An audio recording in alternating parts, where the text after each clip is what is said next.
Pernah suatu waktu dia Bim, di zaman Rasulullah SAW sudah meninggal, Rasulullah SAW sudah intaqala ila rafiqil a'la.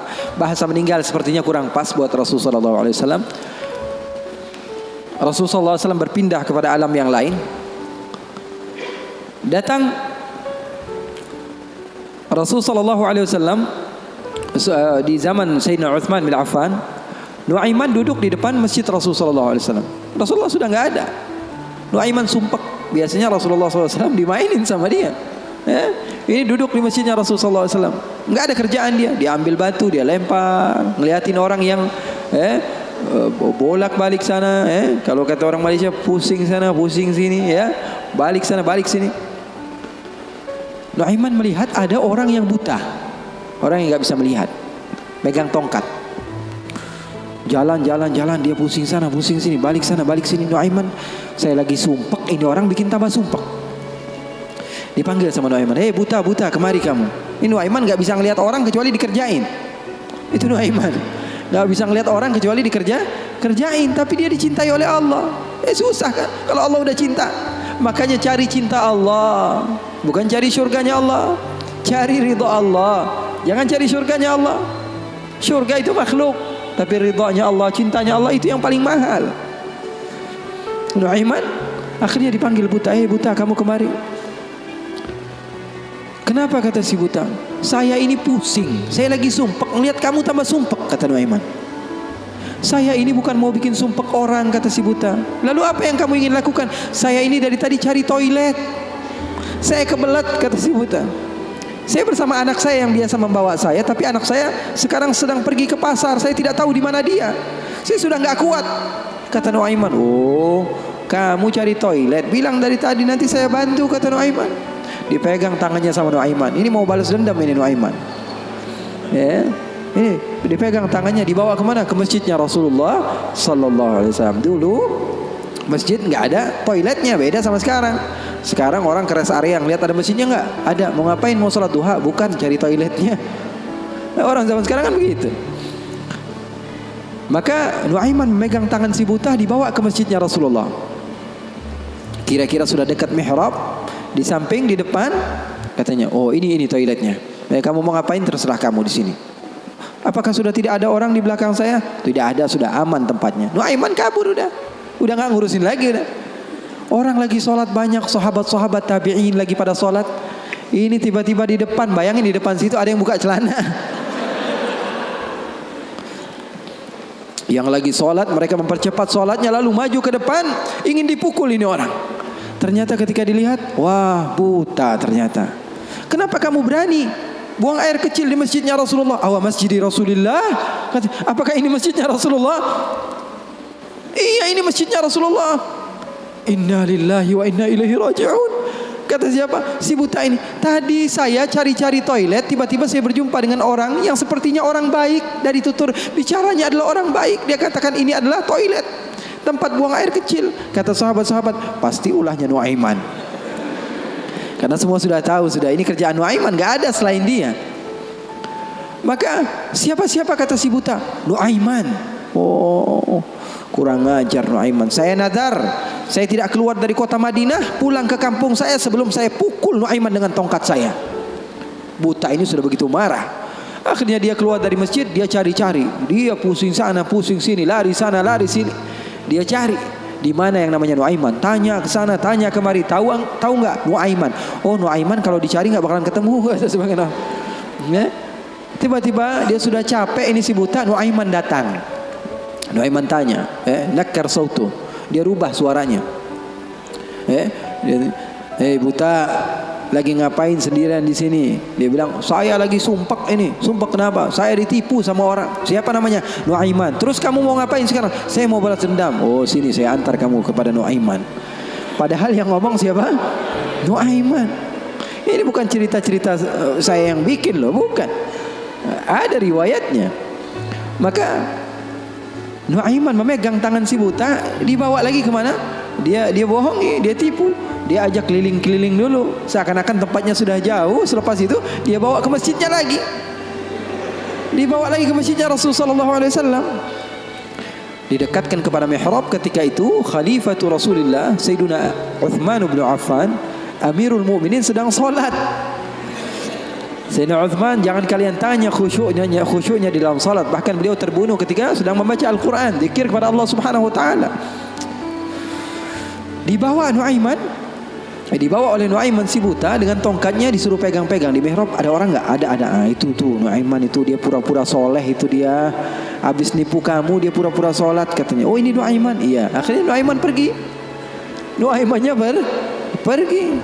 Buta ambil apa? Tongkatnya, dia pukul Sayyidina Uthman bin Affan.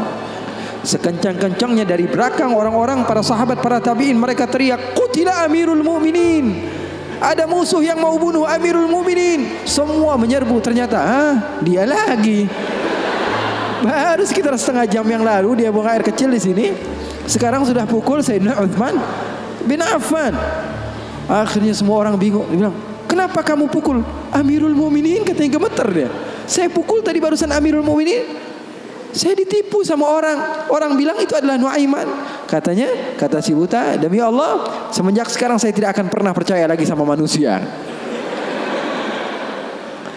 Jadi hal-hal yang seperti itu ada. Bahkan di zaman Rasulullah sallallahu alaihi wasallam diriwayatkan beberapa ashabus sunan, mereka meriwayatkan Nuaiman ini pernah di zaman Rasul loh, di zaman Rasul. Terusin be. Penyemangat Habib Muhammad. Tapi dia curang. Di tempat saya cuma berbicara 10 menit aja. Kalau ceramah di tempat saya hanya 10 menit. Saya sudah setengah jam lebih nih. Hampir sejam. Double ini Beb.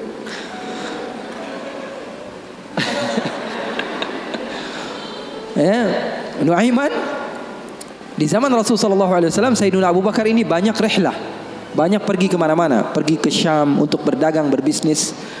Suatu saat Sayyidina Abu Bakar datang ke Rasulullah mengatakan, "Ya Rasulullah, saya mau izin." "Izin apa wahai Abu Bakar?" "Saya mau ajak Nuaiman ini ikut saya berbisnis ke negeri Syam, ke luar negeri ini, bikin paspor Nuaiman. Keren, ke daerah lain, ke Syam." Kata Rasulullah, "Ya sudah, bawa saja Nuaiman, enggak apa-apa." Sahabat Nabi izin dulu sama Rasulullah. Dibawa Nuaiman. Dibawa Nuaiman bersama beberapa orang yang ikut. Biasa Sayyidina Abu Bakar kalau berbisnis berdagang ke negeri Syam, dia bawa rombongan yang banyak. Di antaranya tadi Nuaiman. Nuaiman dibawa. Sesampainya di negeri Syam, semua dibagi tugasnya oleh Sayyidina Abu Bakar. Kamu berdagang, kamu membeli, fulan bin fulan, semuanya mendapat apa? Tugas dari Sayyidina Abu Bakar. Ada seseorang di antara sahabat Sayyidina Abu Bakar, namanya Huwaitib. Namanya siapa? Huwaitib. Ini orangnya polos. Orangnya polos banget. Kata Sayyidina Abu Bakar, "Kamu seperti biasa wahai Huwaitib. Apa kerjaan kamu?" "Pekerjaan kamu jaga makanan. Kalau saya minta makan, kamu kasih.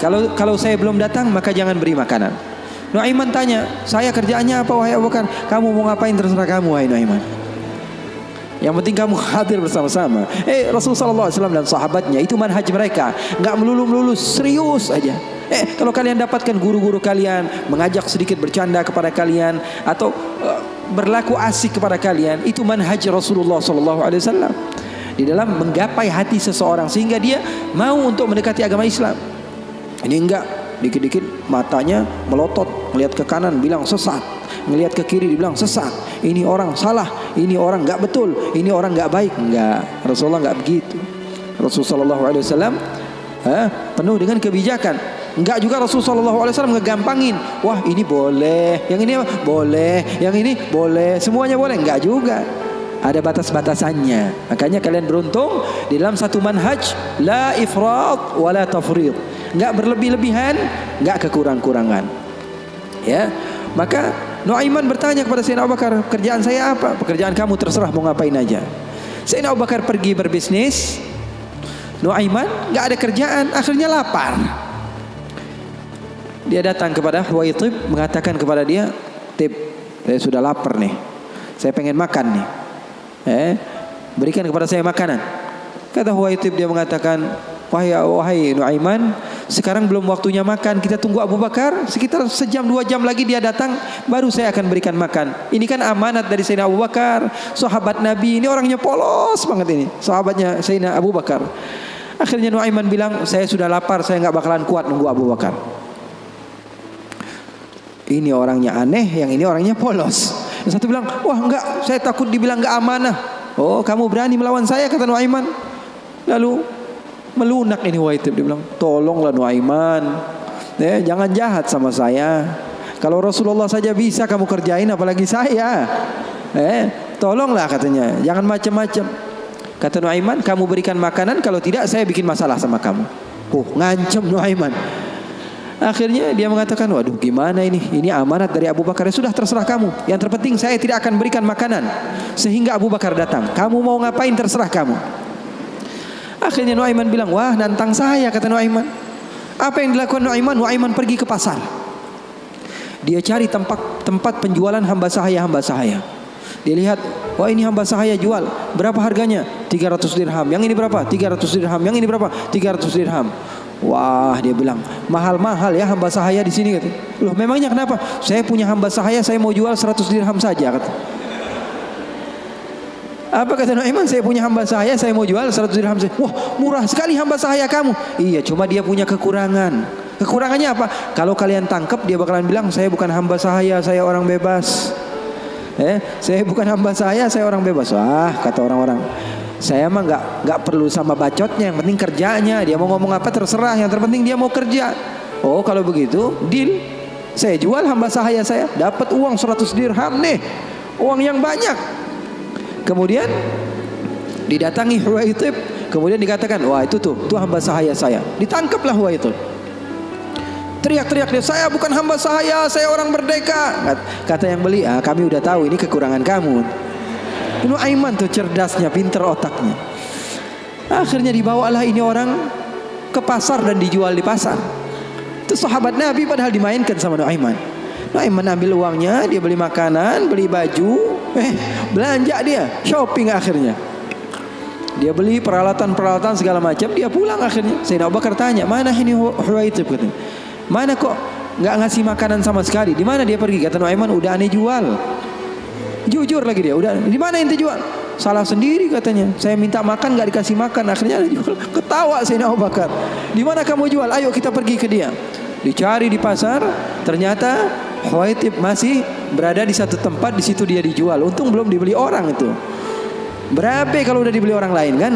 Sayyidina Abu Bakar bilang, ini berapa harganya? 300 dirham. Dibayar sama Sayyidina Abu Bakar langsung. Dibayar sama Sayyidina Abu Bakar. Akhirnya dibawa pulang ke kota Madinah. Sayyidina Abu Bakar menceritakannya kepada Rasulullah SAW. Rasulullah tertawa sejadi-jadinya, katanya, hatta badat nawajidhuhu, sampai katanya gigi geraham Rasulullah kelihatan, katanya. Saking Rasulullah tertawa sejadi-jadinya ketika mendengar kisah antara Nuaiman tersebut.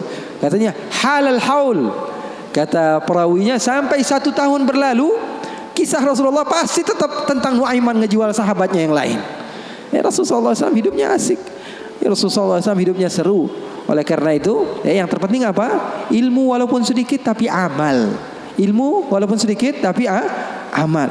Oke, nggak apa-apa, asik-asikan di dalam kehidupan dunia kita, nggak apa-apa. Yang terpenting apa? Berlandaskan ilmu. Amal itu berlandaskan ilmu. Abdullah bin Mubarak tadi, dia datang ke goa, berjumpa dengan seseorang yang sudah beribadah selama 40 tahun. Abdullah bin Mubarak bilang, wahai Syekh, doakan saya, kamu adalah orang yang soleh, orang yang dekat dengan Allah, doakan supaya saya dekat kepada Allah Subhanahu wa taala. Katanya, iya, baiklah, saya akan doakan kamu. Ini kata orang yang rajin ibadah tadi, 40 tahun dia beribadah. Didoakan oleh dia. Kemudian Abdullah bin Mubarak, ringkas cerita, izin pulang. Ketika pulang, Abdullah bin Mubarak melihat keanehan. Ini kok hamba Allah dia pakai gelang. Bukan pakai gelang, pakai kalung. Ini kok dia pakai kalung? Ketika diperhatikan sepertinya ada sesuatu di kalungnya. Ketika didekati ternyata apa? Dia pakai bangkai tikus. Jadi di sini dia pakai kalung, di bawahnya ada bangkai tikus. Na'udzubillah min dzalik. Ditanya sama Abdullah bin Mubarak, itu yang kamu pakai apa? Oh, ini ceritanya sudah lama, katanya. Bagaimana ceritanya? 40 tahun yang lalu Ketika saya pertama kali datang ke tempat ini untuk beribadah hijrah kepada Allah, saya mau hijrah nih. Saya tinggalkan kehidupan saya yang lalu. Saya duduk di tempat ini, saya beribadah. Saya rapikan tempat ini karena saya tahu tempat ini tempat makan saya, tempat tidur saya, tempat sholat saya. Ketika saya sedang merapikan, ternyata ada tikus. Akhirnya saya bunuh. Takut saya diganggu oleh tikus tersebut. Setelah saya bunuh, saya berpikir, saya beristikharah. Dia bilang istikharah lagi. Dia bilang, saya pikir saya datang ke tempat ini untuk beribadah kepada Allah, tapi kenapa saya mengganggu hambanya Allah? Maka setelah itu saya bernadar, saya tidak akan sholat kecuali membawa dia. Dia bilang, saya tidak akan sholat kecuali membawa dia. Dia bingung, Abdul Barak, kamu tidak tahu bahwa bangkai ini ada sesuatu yang najis, sholat kamu bisa menjadi tidak sah. Jangankan ibadah sunnah kamu, ibadah wajib kamu saja perlu diqadha. Ibadah wajib kamu saja tidak sah. Bukan menjadi hamba Allah yang banyak ibadahnya, malah dia banyak dosanya dan memiliki tanggung jawab di sisi Allah. Kenapa? Alasannya karena nggak punya ilmu. Mau banyak-banyak hasil tapi ilmu nggak ada. Itu namanya PA. Tahu nggak? Mau banyak hasil tapi ilmunya nggak ada. Banyak kerjanya tapi bukan berlandaskan ilmu, maka hasilnya juga kosong. Oleh karena itu pesan saya, kalau kumpul-kumpul sama habaib, sama ustadz-ustadz, sama siapapun orang-orang yang memiliki ilmu, ambil walaupun sedikit daripada ilmunya, amalkan itu saja dulu. Nanti jangan terlalu banyak, pengennya begini, pengennya begitu, pengennya langsung jadi wali, jangan. Mencontoh gurunya ketika gurunya sudah jadi, itu kesalahan besar. Tuh catat, mencontoh guru ketika guru sudah jadi itu kesalahan besar. Mencontoh guru itu ketika dia belajar. Ketika dia berusaha, nggak ada orang yang alim, orang yang sukses kecuali dulunya dia susah. Ini mau nyontoh yang udah kerennya doang. Gaya berjalannya, pengen mobilnya sama, handphonenya sama, semuanya pengen sama, penampilannya pengen sama. Nanti dulu. Kalau kamu di masa hijrah, kamu contoh ketika guru kamu sedang berusaha, dan insya Allah itu manfaat bagi kita semua. Waktu kita masih ada beberapa menit, insya Allah untuk doa, untuk Habib Muhammad doa.